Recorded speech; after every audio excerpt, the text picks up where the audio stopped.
라즈부TV 시청자 여러분 안녕하세요. 네, 오늘 어린이날 잘들 보내셨나 모르겠습니다. 좀 머리를 어린이처럼 네, 복잡한 거 말고 좀 편해지면 좋겠죠. 아이들이 웃으면서 노는 게 가장 좀 행복해 보이는 것 같습니다. 자, 어제 나스닥 급등했습니다. 예, 파월의 선물 뭐 이런 표현들이 많이 나오고 있어요. 예, 저는 이렇게 말씀드리고 싶습니다. 그 자녀분들이 만약에 공부를 좀 안 해요. 그래서 공부를 시켜야겠다 해서 너 핸드폰도 통제하고 그리고 공부 시험 기간 동안엔 친구도 만나지 말고 이렇게 했습니다. 그런데 좀 생각해 보니까 너무한 것 같다. 그래서 알았어, 핸드폰만 압수, 친구는 만나도 돼. 이렇게 하면 자녀가 아이고 감사합니다, 선물 주셔서 감사합니다 이럴까요? 예, 어제는 절대 선물이 아니죠. 예, 75bp 안 하겠다고 하고, 예, 그 인상 고려 안 한다. 그리고 이번엔 비둘기파적인 발언을 했다 한들, 자, 자이언트 스텝을 안 했다고 우리한테 선물 준 건 절대 아닙니다. 기사들 참 호들갑 떠는 건 대단한 것 같습니다. 예, 50bp도 여러분 대단한 거잖아요. 지금 상황에선. 그래서 물론 매파적으로만 안 한, 지금까지 막 예, 끝까지 싸우겠다, 인플레 파이터를 하겠다 이러더니 쑥 발 한번 뺐죠. 예, 그래서 나쁜 건 아니고 당연히 증시가 올라줬으니까 저는 좋다고 생각합니다. 그런데 이렇다고 올인하시면 절대 안 됩니다. 지금 전혀 해결된 상황 아니고요. 그래서 5월 2일 날 방송에서도 뭐 이렇게 하락하는데도 제가 이런 말씀 드렸었어요. 30달러에 아직도 집중하셔야 됩니다. 올랐다고 그냥 마음 편히 가지시면 저는 좀 안 된다고 봐요. 떨어질 겁니다가 아니라 지금 분위기상 떨어질 확률도 꽤 있습니다. 하지만 이때 방송에서 말씀드렸죠. 이렇게 하락을 한 달, 과거에 이렇게 급락해서 아래 꼬리 안 달고 내려간 달들이 보통 다음 달에 어떻게 됐다고요? 네, 이렇게 역전하는 모양새 분명히 나옵니다. 그럼 저는 5월 달에 반등할 거라고 생각하는데, 자, 반등해서 여기 정고점 갈까요? 지금 상황에서는 쉽지 않죠. 이거 정말 거의 힘듭니다, 여러분. 예, 진짜 대단한 호재 있지 않고는 정고점 잘 못 가요. 못 갑니다가 아니에요. 잘 못 가요, 잘. 이전에 그렇게까지 역대급으로 이렇게 상승한 거를 역대급으로 끌고 올라간 케이스는 팬데믹 때밖에 없습니다. 2020년. 근데 그때 유동성이 엄청 풀려서 가능한 건데 지금 그게 안 되지 않습니까? 그러니까 상황을 정확하게 인지하셨으면 좋겠어요. 그래서 저는 비관론자는 절대 아니에요. 그래서 지금부터는 매수하기 좋은 가격이라고 분명히 말씀드렸죠. 그래서 저도 매수를 했고 여러분도 매수를 했다면 수익이 나셨을 겁니다. 반등했으니까요. 저는 세 번째 계좌는 수익 났어요. 그래서 절반 매도하고 더 오르는 거 봐서 오늘 떨어지면 매수했다가 오르면 또 매도하고 이렇게 스윙도 하고 장기도 같이 하셔라 항상 말씀드리는 겁니다. 내 계좌 안전은 아무도 책임 안 집니다. 내가 해야 돼요. 자, 주가 올랐다고 좋아하지 말아라. 경기 침체가 온다. 이거는 기정사실화 하고 있잖아요. 그럼 언젠가 떨어질 건데 이게 반등을 하더라도 언젠가 떨어질 수 있으니까 방법을 세워야 된다는 거죠. 뭐 이때 가서 우선은 매도해서 현금 확보하고 떨어질 때 매수하시는 게 제일 좋은 방법이겠죠. 그리고 만약에 쭉 간다면 나쁠 거 없고, 그렇죠? 네. 근데 만약 가지도 못하고 떨어진다 이런 것까지 다 생각을 좀 하시고 투자하시는 우리 멋진 나주부 구독자님들이 되셨으면 좋겠어요. 남들 지금 뭐 기쁘다고 샴페인 터트릴 때 같이 터트릴 상황이 아닙니다. 자, 스티븐 로치 교수도 3월에 스태그플레이션이 우려된다. 뭐 이 정도까지는 아니지만 어쨌든 연준 고강도 긴축해야 된다고 다들 석학들이 얘기하는데 갑자기 그렇게 하겠다고 해서 발 확 뺐죠. 저는 조금 이 파월 의장은 정말 처세가 뛰어난 사람이라고 봅니다. 이유는 이렇게 보고 있어요. 개인적으로 그렇습니다. 개인의 의견. 자, 매파에서 갑자기 비둘기파로 갔는데, 자, 우리가 잊고 있던 사람이 하나 있죠. 트럼프. 트럼프가 지명한 미 연준 의장이 바로 파월입니다. 그런데 바이든이 재연임을 시켰죠. 경제 안정을 무게에 주면서. 이게 무슨 의미죠? 네, 11월 중간선거가 앞두고 있어요. 인플레와 전쟁을 해서 승부를 걸겠다고 말했는데 이거 1월 달에 했거든요. 이거 지금 안 할 수는 없고 하긴 할 겁니다. 그런데 지지율이 급락하고 있죠. 러시아, 우크라이나 그나마 전쟁 때 버텨주는 상황이어서 그렇고, 근데 여기서 만약에 여러분 생각해 보세요. 정말 고강도 긴축을 하고 금리를 팍 올려버리면 QT 시작한다잖아요. 그쵸? 그럼 좋은 거 하나도 없네요. 선물 안 줬네요. 예, 안 좋습니다. 절대 지금 선물 주는 상황이 아니에요. 근데 이걸 왜 이렇게 호재로 받아들이시는지는 뭐 나쁘지 않은 거죠. 예, 정확하게 좀 분석하실 필요 있고요. 여기서 금리를 막 무자비하게 올려버리면 주가는 진짜 바닥 치겠죠. 그럼 가뜩이나 아직 문제도 안 일어난 거잖아요. 인플레이션은 올라가고 있고 우리가 버틸 만큼 버티고 있는 거, 미국은 버틸 만큼 버티고 있는 거죠. 예, 고용률도 좋으니까. 그런데 갑자기 극단적으로 이렇게 해서 주가 빠지고 문제가 생기면 해결도 못할 거 어떻게 됩니까? 욕만 먹겠죠. 그러면 11월 중간선거 당연히 바이든 대통령한테 치명타가 올 겁니다. 치명타. 그러면 바이든 대통령 볼 면목이 없겠네요. 파월이. 네.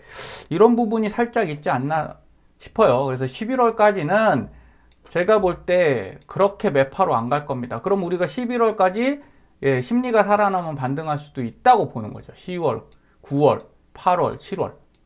예, 그래서 10월 딱 여기까지 보시는 거잖아요. 그럼 이때 반등을 하게 되면 우리는 어떻게 해야 돼요? 당연히 수익해서 현금화 시켜 놔야 됩니다. 꼭 명심하세요. 그럼 지금 사야 됩니까? 팔아야 됩니까? 사야죠. 사셔야 됩니다. 지금 싼 가격이니까 매수하셔야 돼요. 근데 올인하지 마시고 절대 현금은 한 20% 정도는 보유하신 상태에서 하시라는 거죠. 그래서 지금 8, 9, 10 이렇게 6, 7, 8, 9, 10 이렇게 남은 거잖아요. 언제 오르고 언제 떨어질지 모르지만 어쨌든 지금은 좋은 가격이고, 지금 좀 많이 사시더라도 이거요. 6, 7, 8, 9, 10 대는 현금을 좀 모아놓으시고 이때는 매수를 자제하셔라 라고 말씀드리는 겁니다. 11월 중간선거에 트럼프 귀환이 아마 뭐 된다 안 된다가 아니라 이런 생각하고 있다고 보는 거죠. 그래서 우리는 지금은 살얼음판을 걷는 심정으로 하셔야 되고요. 그래서 어제 장대양봉 쫙 올라가서 아랫골이 달았습니다. 달았고 오늘은 뭐 조정을 받든 안 받든 중요한 건 그게 아니에요. 어쨌든 상승 전환했다. 나쁜 신호 아니고 좋은 신호입니다. 그래서 어제 못 사신 분들은 어제 사셨으면 좋고요. 그제도 제가 이렇게 매수하시라고 했죠. 네, 조심조심 하시되 매수하시라고 말씀을 드렸습니다. 저는 어제도 사실은 샀습니다. 어제 산 것도 팔면서 또 샀는데 그건 제가 산 게 아니라 데이 LOC 매매를 걸었기 때문에 자동 주문은 좀 사졌고 소량 사지고 많이 팔아진 거죠. 매도가 된 겁니다. 그럼 오늘 혹시 조금 떨어지면 이제 SVIP 5일차 매매예요. 정확히 따지면. 이때부터 했는데 지금 바닥권 매매 끝이라고 보시면 돼요. 여기서 더 올라가시면 상승이니까 사도 되긴 하는데 많이 당연히 사면 안 되죠. 근데 여기서 더 떨어진다? 그럼 여러분 웬만하면 사지 마십시오. 이유인즉 이렇게 장대양봉으로 끌고 올라왔어요. 자, 여기서 이렇게 끌고 올라온 거죠. 그리고 대량 거래량 터졌습니다. 여기 이렇게 터졌죠. 그럼 이렇게 쭉 올라갔잖아요. 근데 만약에 못 올라가고 꺾인다? 이거 힘이 없는 거죠. 이거는 진짜 허수 거래량인 거죠. 사긴 샀는데 그냥 장난 놓은 겁니다. 이거 올릴 생각이 없는 거예요. 개인들도 갑자기 변심해서 기관도 마찬가지겠고 던진다는 얘기죠. 그러면 이거 이렇게 쏟아집니다. 쏟아질 확률이 충분히 있어요. 그래서 지금 이 상승세는 꺾이면 안 돼요. 꺾이면 안 되기 때문에 요 중반 라인 당연히 45라인은 뛰어넘을 수 있어야 되고요. 여기 보시면 55까지 제가 말씀드렸잖아요. 55까지 정도는 충분히 가시는 쪽으로 생각해서 요때 좀 정리를 하셔라. 익절 하시라는 얘기입니다. 익절. 그래 놓고 이 뒤에 올라가면 좋고 그 뒤는 그 뒤에 고민하셔야 될 타이밍인 것 같습니다. 자, 금리 인상 시 주가 상승, 우리 그냥 단편적으로 보지 말고 제가 그냥 종종 잘하는 건 이런 비교하는 겁니다. 그때그때 달랐습니다. 명확하게 말씀드릴게요. 대부분 한 부분을 갖고 얘기를 하시는데 그렇게 보면 절대 안 돼요. 1995년도에 금리가 요겁니다. 요 녹색 선이거든요. 10년 예, 국채 만기 수익률, 그럼 금리랑 거의 유사합니다. 그러면 1995년도에 금리를 올렸죠. 이렇게 올렸으니까 이 빨간색이 나스닥 100이에요. 올리니까 어떻게 됩니까? 바로 떨어져요. 금리가 올렸는데 같이 올라간다? 과거엔 그러지 않았어요. 예, 이렇게 올리면 떨어졌습니다. 그런 다음에 내리기 시작하면서 올라갔죠. 그렇죠? 예, 여기 이렇게 정확히 보이실 겁니다. 자, 그게 요 파란색 박스고요. 자, 2004년부터 5년도에 요 파란색 박스도 마찬가지입니다. 금리 이렇게 올렸어요. 나스닥 100이 어떻게 됐나요? 출렁출렁 하긴 했지만 결국은 이렇게 떨어졌어요. 횡보해서 가면서 떨어졌다. 그럼 금리 인상 시기에 주가가 올랐습니까? 무조건? 아니에요. 네, 아니고. 근데 이 세 번은 올랐어요. 요 세 번은 오르고. 자, 볼게요. 금리 녹색선이 올라갑니다. 그런데 올라가죠. 주가가 올라갑니다. 그러고 나서 어떻게 됐어요? 네, 요거 2000년 닷컴 버블입니다. 자, 이런 경우엔 버블이 껴있다는 거죠. 여기 버블이 껴있는 상황이니까 금리가 올라가도 주가가 올라가는, 솔직히 안 좋은 상황이잖아요. 그쵸? 그리고 두 번째 보겠습니다. 2010년도, 14년 정도부터죠. 금리를 많이 못 올렸어요. 제로 금리에서, 예, 금융위기가 터진 직후기 때문에 한 3, 4년 고생을 하다가 살금살금 올리는 순간, 예, 주가가 올라갔는데, 이건 올라갔다기보단요. 여러분 보세요. 여기서 박살났던 주가가 반등했어요. 그러고 나서 다시 내려갔거든요. 그럼 이거 거의 바닥권이겠네요. 네, 바닥권이었어요, 주가가. 그래서 금리가 올라도 오른 것 같아요. 그러면 금리 올렸다고 올린 건 아니죠. 예. 그리고 2018년도부터는 금리를 올리기 시작했는데 이때 올랐습니다. 근데 이때 잘 생각해 보셔야 될 게, 여러분 트럼프가 어떤 정책을 했나요, 이때? 네, 법인세 인하를 했습니다. 법인세를 사정없이 10% 가까이 깎아줬어요. 사실 국가에서 기업에 엄청난 매출인 기업에 세금을 못 받는다? 그러면 국가의 재정에 상당히 타격이 큰데도 불구하고 이걸 했다. 예, 트럼프가 주식에 올인한 거죠. 주가에 올인한 겁니다. 그래서 이거는 정상적인 부양책은 제가 볼 때 아니어서, 자, 어쨌든 여기 올랐죠. 그래서 3번 오르고 최근에 한 25년 동안 2번 떨어졌습니다. 그럼 다 오른 건 아니죠. 그리고 나서 지금 우리 이 시기가 와 있는 거죠. 그러면 재밌는 건 이겁니다. 자, 주가 이제 올리기 시작해요. 아직 올리지도 않았고 이제 올렸어요. 그런데 벌써 떨어졌죠, 주가는. 자, 이런 경우 별로 없거든요. 자, 과거에도 어땠어요? 주가를 올리기 시작하면서 이렇게 떨어졌죠. 뭐 이게 100%는 아닙니다. 근데 여기도 자, 올린다고 하면서 이렇게 미리 떨어지긴 했습니다. 근데 지금은, 예, 정말 많이 떨었어요. 그것도 조정폭이 커요. 이유는 많이 올라서 그런 거죠. 그럼 지금은 싼 가격은 아니다라는 걸 생각하실 수 있을 겁니다. 그리고 여기에서 하나 더 붙이면, 자, 여기 닷컴 버블 때는 이게 고용지표예요. 미국의 고용지표가 상당히 좋았죠. 그러면서 닷컴 버블 꺼지는 침체, 요때 줄어들고, 그리고 요때도, 예, 요게 금융위기죠. 금융위기에 고용률이 상당히 괜찮았죠. 양호한 상태에서 떨어지고, 그리고 요때 2018년도, 2019년도에는 사실은 고용률이 많이 내려간 상태죠. 이유는 제가 볼 땐 이렇습니다. 과거에는 미국이 제조국가였잖아요. 예, 제조업도 굉장히 강한 국가였다가 요 시기에는 어떻게 됐어요?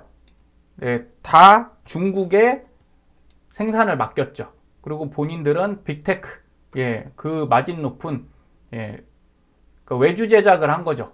예, 외부에서 만들어 오고 본인들은 완제품으로 높은 마진에 팔기 때문에 서비스 쪽으로 완전히 넘어갔겠죠. 직업들이. 그러니 고용지표에서 많이 빠졌을 겁니다. 그리고 지금은 어때요? 예, 이 상태 비슷하게 와 있는 거니까, 고용이 좋다란 얘기는 사실 과거에 비해서 고용이 좋은 건 아니에요. 미국의 일자리가 제가 볼 땐 그 고소득 일자리가 많은 거지, 예, 정규직 일자리가 많은 건 아닐 겁니다. 저도 미국 전문가는 아니라 정확히 모르겠어요. 근데 대부분 경제학자분들이 그렇게 말을 하시더라고요. 그럼 앞으로 미국이 이 지수를 견인하려면 세 가지를 해결해야 됩니다. 첫 번째, 인플레이션 잡아야 되죠. 그리고 두 번째, 고용률이 율만 높아지면 안 되고 질적 고용이 항상 돼야 돼요. 좋은 직장들이 생겨야 됩니다. 그리고 세 번째, 기업들의 영업이익, 자산이 더 커져야 되는데, 자, 좋은 직장을 만들기 위해서 지금 바이든 행정부가 하는 게 뭐죠? 바로 인프라 투자. 네, 인프라에 쏟아부어서, 그러면 어쨌든 그 고용이 뭐 평생은 아니더라도 한시적으로 인프라 쪽 임금이 세잖아요. 미국은 임금이 센 나라지 않습니까? 그러면 고용이 상당히 좋아지면서 소득 수준이 높아질 겁니다. 유지가 될 거예요. 그리고 지금 해외에 나가 있던 중국 같은 데서 생산하던 거 어떻게 해요? 리쇼어링으로 다시 불러들이고 있죠. 미국으로. 이렇게 되면 일자리가 다시 제조업으로 창출되겠죠. 근데 제가 고민스러운 건 딱 그겁니다. 근데 지금 삼성전자, LG전자가 공장 짓고 있는데 그럼 2년 정도 걸린다는 거죠. 그 안엔 어떻게 할 건데? 이게 답이 별로 없어요. 이걸 해결할 만한 지금 뾰족한 대책을 연준이 내세워 준 게 아니다. 그리고 인플레이션율을 보면 왜 자꾸 인플레이션을 걱정을 하냐면 보십시오. 과거 2000년부터 2020년까지 6% 넘은 적이 한 번도 없어요. 단 한 번도 없어요. 그런데 지금 이걸 뚫고 넘어온 거잖아요. 그만큼 유동성, 달러가 너무 많이 풀려서 돈 가치가 떨어진 거랑 똑같아진 겁니다. 그래서 이거를 못 잡는 이상 그렇게 상황이 호전될 수 있는 여지가 지금은 많지 않습니다. 그래서 좀 더 지켜보시자고요. 그래서 올랐다, 10월 연말까지 산타랠리로 전고점 가겠다, 이렇게까지 생각하시면 절대 안 될 것 같고요. 일정 범위에서 내가 수익 실현 또는 장기 투자하실 분들은 사시되 어떻게 해요? 감당할 수 있는 수준만큼. 그래서 근본적인 해결안은 아직 안 나왔다, 이렇게 생각해 주시면 됩니다. 자, 나스닥 100 차트를 한번 볼게요. 2015년 한번 보겠습니다. 금리랑 조금 더 자세하게 볼 건데, 자, 2015년이면 엄청나게 뭐 나쁜 시기는 아니었어요. 근데 보세요. 3% 정도 금리에서 4%까지 갔습니다. 그러면서 금리가 내려가면서 주가가 이렇게 올라갔죠. 그리고 한번 조정이 크게 왔어요. 그건 사실은 이 경기가 좀 안 좋아지는 상황이었던 거죠. 그러니까 금리를 어쩔 수 없이 낮춘 거죠. 경기가 좋았으면 당연히 이걸 올렸을 거잖아요, 금리를. 근데 이때 어떤 겁니까? 양적 완화하고 있었죠. 어려워서 아직까진 금융위기가 다 해결이 안 돼서 계속 금리를 낮춰가면서 지탱을 했던 거예요. 그러면 주가가 어떻게 됩니까? 그냥 우상향 하나요? 요게 대략 9월부터 다음에 9월까지 1년 동안 거의 횡보하죠, 횡보. 여러분 이렇습니다. 금리가 내려도 뭐 여기서 다시 올리긴 했지만 왔다 갔다 횡보장이 펼쳐져요. 경기가 어렵지 않으면. 근데 다행히 어떤 건 됐냐? 금리를 3%대까지 올리다 보니까 이 뒤에 쭉 내렸죠. 2016년까지 다시 내렸습니다. 그러면서 회복이 좀 됐어요. 침체가 왔나요, 안 왔나요? 여기 회색 라인 오면 보통 페드의 그래프엔 침체죠. 근데 안 왔죠. 그러니까 이건 잘 넘어간 거예요. 2015년도엔. 자, 2007년도 보겠습니다. 참 보기 싫지만 봐야 되는 그래프예요. 자, 금융위기가 왔기 때문에 자, 고점 갔다가 여기 저점으로 내려왔죠. 이게 4달 정도 조정받았습니다. 4달. 우리 지금 몇 달 정도 조정받았나요? 4달 조정받았죠. 그러면서 3달 정도 다시 올라갔어요. 자, 이렇게 반등은 반드시 온다는 거죠. 반등은 오고 그러면서 여기서 횡보를 합니다. 옆으로. 그랬을 때 금리 볼게요. 그 당시 금리는 4.5에서 5%대. 그러니까 인플레이션이 안 오는 거예요. 왜? 금리가 높잖아요. 그리고 말씀드린 대로 경기가 나쁘지 않으니 이 인플레이션이 뭐 두렵지 않은 거죠. 그래서 이때까지 쭉 금리가 유지가 되다가 터졌죠. 이때 리먼 브러더스부터 해서 금융위기가 빵 터지면서 이렇게 어쩔 수 없이 금리를 쫙 내리게 됩니다.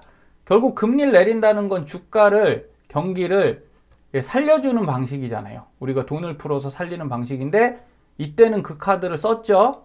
지금은 못 씁니다. 쓸 수가 없는 상태예요. 그래서 여기서 2015년처럼 잘 유지가 되면 이렇게 되는 거죠. 잘 컨트롤이 되면. 근데 안 되면 이렇게 오는 겁니다. 그래서 어느 쪽이 올지는 아무도 모르지만 이건 안 왔으면 좋겠어요. 그래서 여러분들 생각하셔야 되는 거, 금리가 오르는데 주가가 반드시 오르나요? 그건 아니죠. 그건 아닙니다. 자, 2018년도 볼게요. 마지막으로. 자, 2018년도도 올라가다가 금리가 어때요? 예, 그대로 2.4%대에서 유지되죠. 우리 요거 지금 올리겠다는 거잖아요. 연준이 내년까지, 올해까지 여기까지 올리겠다. 예, 갈 길이 멀었어요. 아직은. 그리고 여기서 금리를 올리는데 주가가 여기서 빠졌죠. 근데 우린 지금 미리 빠져 있는 입장이니까 자, 이렇게 올릴 때 여기가 나올 수 있다는 거죠. 충분히. 이건 가능하다고 봐요. 그런데 그 이후에 얘가 우상향을 뚫고 또 가냐? 그렇진 않아요. 횡보를 탄다고요. 이 뒤에 갔습니다. 이 뒤에 상승을 했는데 그러면서 어떻게 했어요? 금리를 쭉 내려줬죠. 그럼 우리가 2.4%까지 2.5%까지 올리고 내년 내후년까지 뭐 한 3%까지 올린다고 칠게요. 억지로. 요게 한 3점이 되지 않습니까? 네. 그런 다음에 이걸 금리를 내려서 주가를 올리는 게 아니고요. 사실은 침체가 안 와야 그게 가능한 거예요. 예, 침체가 안 오고 리세션이 안 와야만 금리를 내렸을 때 주가가 올라가는 거지. 만약에 이게 뭔가 스텝이 꼬이고 잘못된다 그럼 어떻게 된다고요? 2007년도 8년도 그때처럼 이게 추락하는 거죠. 그래서 지금은 답이 있는 게임이 아니라 정말 잘 풀어야 되는 게임이다. 그냥 이렇게 생각하시는 게 좋을 것 같습니다. 자, 인플레이션 해결책이 나오지 않았으니 여러분 조심하십시오. 그래서 어제 제 계좌 보면 저는 포트를 좀 바꿨습니다. 그래서 뭐 총자산은 조금 늘었고요. 한 130 어제 상승해서 올랐고 제 예수금이 늘고 있죠. 예, 제가 좀 매도를 할 생각이에요. 좀 10월까지는 뭐 많이도 안 샀지만 어쨌든 갖고 있는 것 중에서 한 절반 정도까지는 저는 현금화를 할 생각입니다. 예. 근데 국내 주식 같은 경우는 제가 그 스윙 멤버십에 스윙 안내 드리기 때문에 별로 위험하진 않아요. 왜 저가에서 들어가기 때문에 떨어져 봐야 얼마 떨어지도 않고 지수 하락해도요. 예, 낮은 가격. 지금 아마존 같은 경우 얼마 전에 폭락했죠. 넷플릭스도 폭락했죠. 저 그때 샀거든요. 그랬더니 아마존은 폭락했을 때 샀더니 플러스 됐더라고요. 예. 그렇게 떨어질 때 산 주식들은 그렇게 리스크가 없습니다. 항상 뭐가 문제예요? 예, 올랐을 때 산 주식들이 문제가 되는 거죠. 그래서 저는 올해 연말까지는 60% 정도는 다 매도해서 예수금을 60, 뭐 1억으로 치면 6천이고 주식은 한 4천 정도 TQ 이렇게 해서 맞춰 놓을 생각이에요. 그러면서 여기 SRET라고 있어요. 이게 뭐냐면 글로벌엑스에서 나온 그 부동산 리츠 ETF입니다. 근데 월배당 한 6% 줘요. 뒤에서 설명드릴 건데 이거를 이제 편입해서 넣기 시작했어요. 자, 다른 의미보다 여러 개 해야 되잖아요. 근데 너무 복잡하고 이거 하나만 생각해 보시자는 거예요. 인플레를 2, 3년 안에 못 잡으면 대체를 하나를 갖고 있긴 해야 되잖아요. 근데 사실 금이나 은 이런 거는 당장 안 되거든요. 근데 물가가 올라가면 부동산은 무조건 올라갑니다. 그래서 요거는 제가 편입했고 여러분도 관심 있으신 분들은 한번 넣어보셨으면 괜찮겠다. 어차피 인플레이션 방어는 뭐라도 하나 해야 되니까요. 그래서 TQ는 뭐 그대로 스윙 계좌는 유지하고 있고요. 장기 계좌도 유지하고 있습니다. 그리고 세 번째 스윙 계좌에 샀던 게 이제 10.58% 어제 그렇게 수익이 나서 뭐 9개 중에 한 14개까지 샀었거든요. 그 전날에 14개까지 애프터에서 샀었는데 그냥 어제 매도한 게 아니라 제가 LOC 매매에서 매수 걸고 매도 걸어 놓잖아요. 그러니까 매도 걸어 놓은 게 쫙 올라가면서 팔아졌더라고요. 그렇게 해서 저는 요건 또 수익 내고 그리고 떨어지면 조금 더 매수해서 이렇게 10월까지 꾸준하게 또 끌고 가볼 생각입니다. 그래서 여러분이 지금은 사기 정말 좋은 때는 맞다. 그런데 장기 계좌로만 가시면 요게 조금 어려울 수도 있으니까 물론 아주 많이 사실 자신 있으면 괜찮습니다. 네, 현금으로 나는 때려 넣을 수 있다. 그러시면 그냥 장기 계좌로 사시고요. 저같이 이렇게 하시는 것도 안정적으로 투자하는 방법이다. 이렇게 생각하시면 됩니다. 자, 월가 빅스텝에도 당분간은 물가 상승할 것 같고요. 제가 봐도 이거는 쉽진 않을 것 같아요. 해결이. 그리고 제레미 시걸 교수가 인플레이션 심각하다. 미연준 더 공격적이어야 된다고 얘기를 계속 하는데 공격적이지 않을 수도 있겠다. 그리고 미국은 지금 인플레이션이 발생하면 무역 적자가 더 커지거든요. 그럼 정말 어려운 상황 옵니다. 미국도. 그래서 어떻게든 해결할 거고, 미국 인프라 건설에 미국산 철강 부품만 사용하도록 권고한다. 이런 게 참 어려운 일이에요. 바이든 대통령도 이렇게 해버리면 미국산 철강 부품이 쌉니까? 아니죠. 동남아, 중국, 아시아, 한국 거에 비해서 무조건 비싸거든요. 그러면 인플레이션이 줄을 수가 없어요. 그리고 리쇼어링해서 안쪽에서 생산해버리면 물가 그냥 계속 올라갈 겁니다. 그래서 이 부분에 대해서 결국 그 물가를 높은 가격에 판매하는 주식 회사들이 있겠죠. 그럼 우린 여기에 투자할 수밖에 없는 거죠. 그래서 아까 말씀드린 요 SRET고요. 글로벌 X 슈퍼 디바이디드 리츠 ETF예요.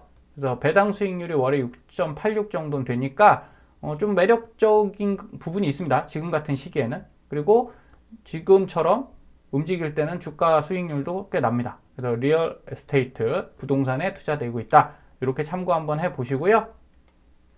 오늘의 데이 LOC 매매표예요.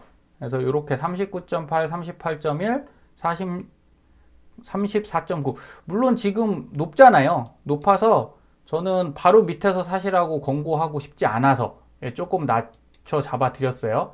근데 난 사야겠다 그럼 요 가격대 이런 때 쓰시면 됩니다. 그래서 6개 종목 드렸고요. 저는 이제 어제 요 지정감에도 이런 거 걸어놨더니 이게 쫙 올라가면서 매도가 된 거거든요.